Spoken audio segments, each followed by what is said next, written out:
Ivana is representing the major groups for children and youth across 2015 strategic goals in the Sustainable Development Agenda. You want to say something else about yourself? Sure. I'm also Executive Director of the Center for Human Rights and Development Studies, which is an organization registered in Serbia, Belgrade, and focusing on integration of 3 dimensions of sustainable development through the use of the human rights instruments. So I'll talk about the post-2015 and the role of youth in the local action. I also come from the RIA process, RIA plus 20 process. And I've been an organizing partner for the UN Major Group for Children and Youth since 2009, and I've been involved in the work of the major group since 2008. Maybe shortly about the UN major groups. So Agenda 21 in 1992 recognized major groups as, or actually established the mechanisms of the civil society participation in international intergovernmental processes on sustainable development in order to improve decision-making in sustainable development, because it was also recognized that the implementation of sustainable development also requires broad public participation. So this was one of the innovations in the international governance. And in 1993, the Commission on Sustainable Development that was mandated to monitor the implementation of the Agenda 21 established this mechanism that was also under the ECOSOC rules. So until the 2000 action, until the Rio, so since 1993, throughout the Rio and now in the post-2015 agenda, we have the same system of the participation of the civil society in those intergovernmental processes. Sometimes the mechanism, it also shows innovation in terms of the engagement, and also introduces the changes also at the national level, but also at the regional level when it comes to the sustainable development decision making. Also, the system of the major groups was also introduced in the other processes, not only in regards to sustainable development, but we also have same system established with the United Nations Environmental Program and their major groups, but also especially what is important within the United Nations UNFCCC climate change. There is also the youth constituency that has the similar system introduced.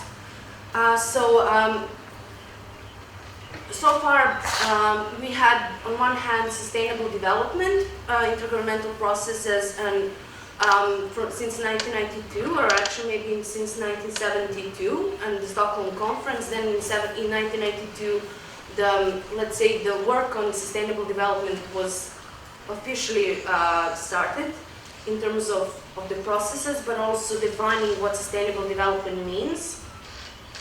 In 2000, we had adoption of the Millennium Campaign Declaration, which introduced the 8 development goals. And at the time, we also had 2 tracks, one working on Millennium Development Goals, MDGs, and sustainable development. And although those processes were all overlapping at some point, there was no clear connection between these 2. The system that was established in Johannesburg, or actually the Johannesburg Plan of Implementation of the Agenda 21, introduced for the Commission on Sustainable Development the plan of work until 2017, because it was understood at the time that the Commission should address certain types of issues every 2 years, and to have one review cycle and one policy cycle. However, in 2009 there was a change, and the General Assembly adopted a resolution by which the RIA plus 20 was organized. RIA plus 20 definitely represents a milestone in sustainable development for several reasons. Again, it introduced innovation in the global governance. It was open, and it opened the new avenues for the civil society participation in intergovernmental processes. That was best reflected by opening the submissions for a contribution to the zero draft of the conference outcomes to the civil society, and also it opened avenues for civil society participation during the conference itself, and also in Rio, the Rio Dialogues was introduced as a way of strengthening the outcomes of the conference.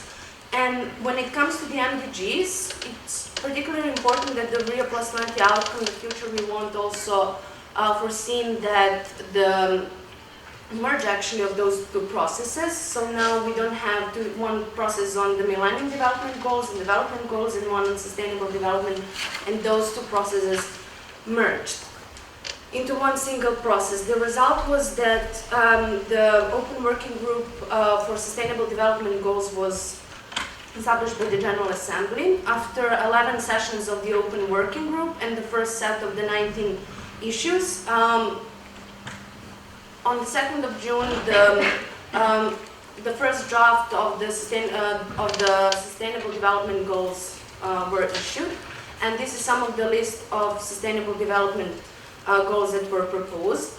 Most of them, although there is no clear reflection on the youth issues within those sustainable goals, I think they're defined in such a way that it opens a lot of, it actually provides a lot of potential for the youth and young people and youth participation furthermore in the sustainable development, both at the international level, but also at the regional level, national and the local level.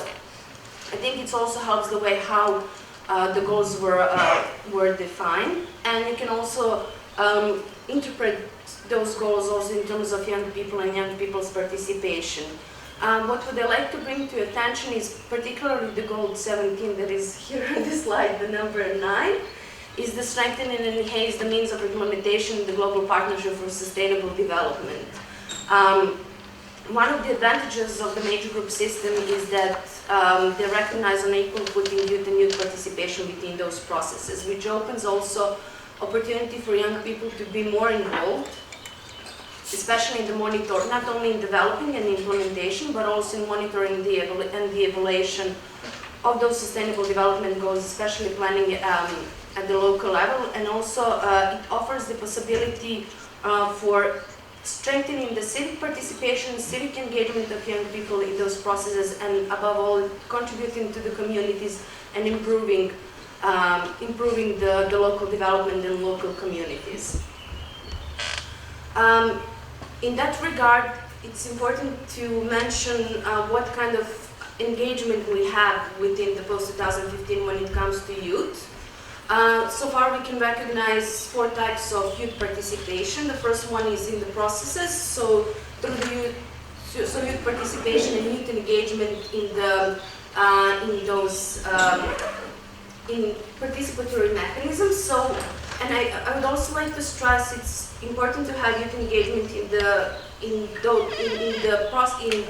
mechanisms that are only focused on sustainable development, such as the major groups for the UN, but also for UNEP, etc. But also we have the other processes that are equally important, that they also contribute to the youth engagement in those 2015. For example, we have the World Conference on Youth. We also have within the UN Youth 21, that is building architecture for the youth engagement within the UN system. We also have discussion with the interagency network on youth in development, how to strengthen youth participation. So we see that it's building up, but it needs more work and strengthening those processes.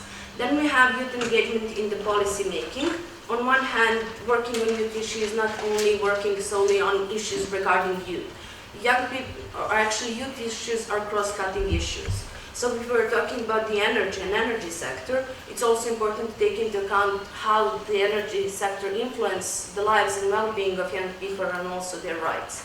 Then we have youth engagement in the program activity design and implementation, which is more practical and it also brings more to the, let's say, regional level, but also at the national level. How you actually design those, how do you respond to the needs, but also to the rights of young people when you design programs and projects, etc. And then youth engagement within the UN system. in general. I think from that perspective, for the fourth type of activity, also youth engagement is important in translating the international context into national context and national context into international context, because sometimes there are challenges in linking these two. Because issues defined broadly, and then you have specific contexts at the national level that need to be adjusted. And also reflect, because we all, regardless of where you live, where you come from, we all facing with the same issues more or less. As for the local action, within the proposed Sustainable Development Goal 17, it's focused on capacity building. So, especially for the new development goals, there is urge to invest in capacity building of young people for implementation of sustainable development goals. It's a long-term investment, and it's investment in the social capital, but also building the new leaders, new set of leaders, but also building their skills for responding to the emerging issues. Technology sharing, which was also addressed during the workshop we had yesterday, and ICT education and training. What are the new skills and new competencies we would need in order to achieve sustainable development? It's a long-term planning, but we also need to define what we will need in 10, 15, etc. years. Financial resources, I think this is important, how we are going to finance. When you see, with young people are recognized, especially at the international level, as important partners. But on the other hand, there is no strong political commitment in terms of the budgeting for the youth and youth participation. Just to give a concrete example, the major group for children and youth is the only major group that doesn't have professionals, so it's solely run on a volunteering base. And it also depends on the enthusiasm and commitment of individuals and organizations. So it's not something that is constant, and it needs actual investment to ensure that it's a continuous activity and it's not only ad hoc, and that provide and ensure sustainability. Another thing, especially for the financial resources, we should also see beyond the financial flows and how we can actually strengthen the partnership. Sometimes money is not the issue. The bigger issue is having the commitment and supporting empowerment of young people. Sometimes just giving the letter of endorsement can help much more than providing financial resources. Even more, sometimes providing skills and teaching, or actually learning them how to do things, it's much better for their empowerment and much more needed than financial flows. So it's also those different perspectives that we need to take into account when talking about the youth and youth empowerment. Information for decision-making, monitoring, and assessing processes. I would also like to pose a question, what do you think, maybe we can also discuss it later. Do you think that maybe for the sustainable development goals, especially learning from the millennium development processes, do you think it would be useful also to have some sort of the monitoring mechanism at the national level established by youth, where, for example, youth councils would work on sustainable development goals, monitoring and improving, providing recommendations how the implementation could advance. Institutional mechanism and coordination. How do we integrate young people into decision-making processes, and how do we make those institutions more youth-friendly? When I say youth-friendly, it's also in terms of how it can be accessible and at the end affordable to young people to be engaged with those institutions, both because participation is demanding in terms of knowledge, resources, time, etc. And how to actually make institutions more responsive to youth and youth issues, and etc. And stakeholder involvement, especially of young people. What are the mechanisms that we are putting in place for their effective engagement? And how we can actually improve what we have so far. And I think here, for the stakeholder engagement, we have a lot of, especially at the national level, we have a lot of potential with already established structures. Just we need to see how we can actually link them and improve engagement and advance and have much more stronger, because especially with the new sustainable development goals, we cannot solely rely on governments. We also need the action of all of us. We need collective action, and we need to start building partnership for those, because we rely on each other. Thank you for your attention, and if you have any question, you can either email me or we can meet later on.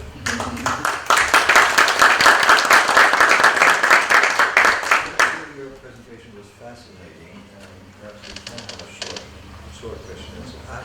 I particularly am interested, you call it now number 8, I think, is peaceful society, peaceful and inclusive societies rule of law. That's one that pertains to Vienna very much, because of the UN Office of Drugs and Crime. We refer to it as number 17, because there's another listing of goals, but we had a major event on this topic, and which was tripartite in the sense that we had the government, the ambassador of Mexico, as well as UNODC and civil society, trying to develop indicators, which is what I think is going to be needed for all the goals. There will have to be indicators which can then mark or see how well countries are moving along. So the targets are very important. And I'm wondering whether you've thought about that as well. How are you going to measure these things if you're going to set up national councils to evaluate how countries are doing? And I think probably those people who are on the ground close to the national implementation. What do you see, how can youth participate in developing targets, and also then seeing how people are living up to them? But maybe someone wants to, you want to answer the question that you raised to the audience, maybe wants to. Can you answer my question? Yeah. So we already initiated discussion on how we should define targets and how we should measure the progress. For some proposed goals, it's easier, for some it's not so easy, depends. Some are complicated, some are less complicated. But definitely we need cooperation and support from each other in developing those targets, because measuring the progress, it also requires, some of the goals it's also hard to define. We have some of the measurement for measuring the rule of law in the country, and we should also use existing mechanisms to follow those. It was also hard to start defining for us the targets, because we were not sure how the goals would look like and what they will be. But definitely, it's important also, and I would like to invite especially the representatives of the government, when they also start to think about the national goals, also to invite their youth structures into discussion on how to measure the progress and how to engage in monitoring of those results. Because I think especially the youth structures, such as the youth councils, will have a really important role in measuring the progress. Anybody have a question? I want to talk to you later.